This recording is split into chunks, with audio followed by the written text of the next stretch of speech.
Comencem amb una notícia d'ultimíssima hora i és que el Tribunal Constitucional acaba de votar i hi ha sentència sobre l'Estatut. Fem de la senyera la nostra pancarta unitària i demostrem que som una nació i que formem un sol poble.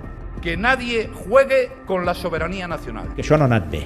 Era important que s'obrís una porta clara a poder parlar a fons del pacte fiscal.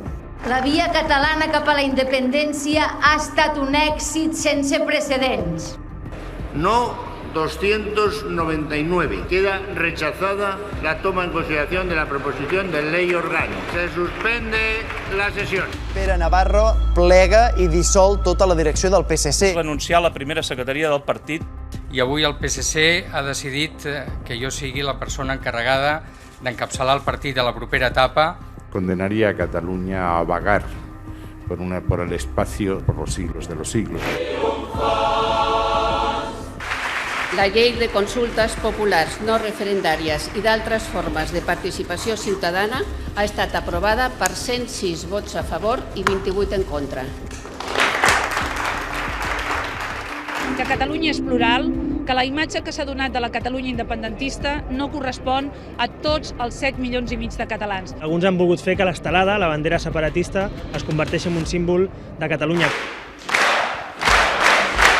Esa consulta no se va a celebrar.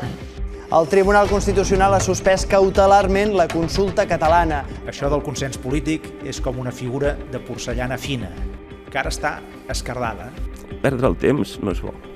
La consulta, ni morta, ni enterrada, ni devaluada. Poseu-lo a l'agenda perquè el dia 9 hi haurà locals oberts, urnes i paperetes. La Fiscalía General del Estado ha informado que continúa recabando datos. El projecte polític de la Federació de Convergència i Unió s'ha acabat. Anem a totes. Ja no tenim marge. Si una cosa no teníem al cap, es trencar la federación. Creo que estoy capacitado junto a mi equipo para sentar en la mesa, si me toca presidir este gobierno, a los agentes políticos y sociales de este país. Perquè nosaltres creiem que això del sí es pot no és un eslògan, és un sentiment molt profundament arrelat entre les classes populars. Es convoquen eleccions al Parlament de Catalunya que tindran lloc el dia 27 de setembre de 2015. I és un missatge molt clar cap a aquells que volen trencar Catalunya de la resta d'Espanya de que la broma ja s'ha acabat. Jo vaig trobar molt atractiu que precisament pel fet de no ser de la CUP se'm proposés entrar en aquesta llista.